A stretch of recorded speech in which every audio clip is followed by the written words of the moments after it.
দলবদলের বাজারে নতুন মোড় নিয়েছে কেপ ভার্দে গোলরক্ষক ভজিনিয়ার কোলোতে যোগ দেয়া নিয়ে। মঙ্গলবার নতুন ক্লাবে যোগ দেওয়ার কথা থাকলেও দেননি কেপ ভার্দে গোলরক্ষক। আলোচনায় মরক্কান ক্লাব আরএস বেরকানের নাম, যদিও তার জন্য নিয়ম বদলেছে চিলিয়ান ফুটবল লীগ। অনুমতি পেয়েছেন জার্সিতে ডাকনাম লেখার। তার জন্য নিয়ম বদলেছে চিলি, কিন্তু তিনিও কি সিদ্ধান্ত বদলাবেন? বিশ্বকাপের আলোচিত গোলরক্ষক ভজিনিয়ার চুক্তি হয়েছিল চিলির ক্লাব কোলোতে। মঙ্গলবার নতুন ক্লাবে যোগ দেওয়ার কথা থাকলেও দেননি কেপ ভার্দে গোলরক্ষক। আলোচনা এসেছে মরক্কান ক্লাব আরএস বেরকানের নাম। বিশ্বকাপে জাতীয় দলের কোচ বুবিস্তার নতুন গন্তব্য এই ক্লাব। আর বিভিন্ন মাধ্যমের খবর, ভজিনিয়াকে দলে টানতে চান বুবিস্তা। চিলিতে যোগ না দেওয়ার পর দুয়ে দুয়ে চার মিলাচ্ছেন অনেকে।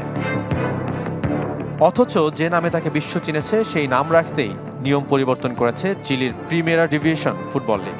নগদ নিয়ে এলো হার না মানা হার অফার। সর্বনিম্ন 10,000 টাকা রেমিটেন্স নগদে পাঠালে থাকছে স্বর্ণের হার জেতার সুযোগ।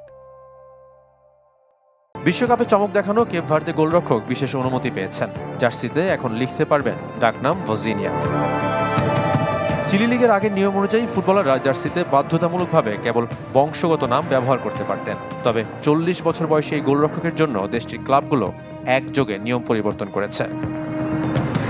স্থানীয় গণমাধ্যমের মতে কোলোতে যোগ দেওয়ার ক্ষেত্রে ভজিনিয়ার প্রধান শর্ত ছিল জার্সিতে ডাকনাম লিখতে দেয়া, যা ইতোমধ্যে পূরণ হয়েছে। তবুও চিন্তায় ক্লাব কর্তৃপক্ষ ও সমর্থকরা। কারণটা চিলির সবচেয়ে সফল ক্লাবটির সাথে এখনও চুক্তিপত্রে সই করেননি ভজিনিয়া। কোলোর পরিচালক হেইমি পিজারো ও কোচ ফার্নান্দো ওর্তিজ জানিয়েছেন, ভজিনিয়া এবং তার এজেন্টের সাথে নিয়মিত যোগাযোগ রাখছেন তারা।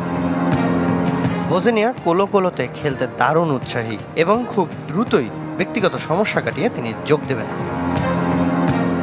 মঙ্গলবার সান্তিয়াগো পৌঁছানোর কথা থাকলেও প্রথমে ভিসা জটিলতা এবং পরে ব্যক্তিগত কারণ দেখিয়ে তিনি বিমানে ওঠেননি। শাফাতুল, চ্যানেল 24।